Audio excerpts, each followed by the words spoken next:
Well, the battle over towing RVs intensifies in LA. The moratorium to stop it is now over, and that means hundreds of homeless could be removed from where they have parked. KCAL 9's Laurie Perez is live in Playa del Rey tonight with more on this battle. Laurie. Well, depending on who you talk to, this is either the news they have been waiting for or the news they have been dreading. There has been a lot of debate about what to do about the lines of RVs that we've seen around Los Angeles. In fact, some people say we shouldn't do anything at all. They're ruining the environment, they're defecating, they're urinating in the area. When Lucy Hahn looks at the line of RVs bordering the protected Ballona Creek wetlands, she sees a world of problems. There's human sex trafficking here. We've had 4 shootings. So when the LA City Council voted Wednesday to lift the moratorium on impounding RVs used as homes. So excited. I mean, so excited. To start, LA DOT says the vote means they can immediately tow some abandoned vehicles, including those that are a traffic hazard or a threat to environmental or public health. But on the other side of town and the other side of the issue. Sad. I was sad about it because I know that people are going to be harmed.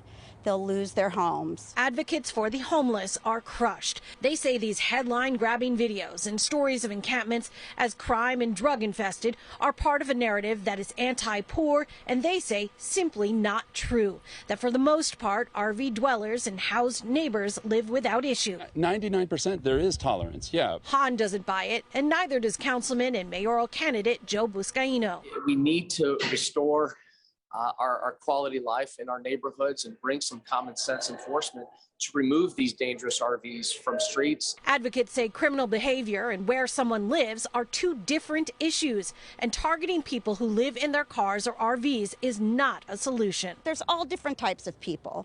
So you can't just say one thing about any population, but mostly it's people who are poor and they can't afford rent. And that's that. If we can't solve a problem, then the only choice is to tolerate it. So the problem isn't where are people parking. That's a result of the way the city is run. But Hahn and others would argue tolerance is not a solution either. If they weren't to have crime, if they weren't to have, the fire here, that would be something to consider. But it's just too dangerous down here right now.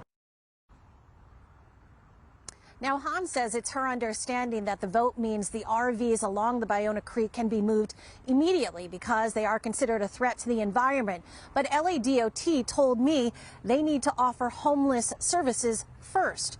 So in some ways, this battle continues. In Playa del Rey, I'm Laurie Perez. Back to you.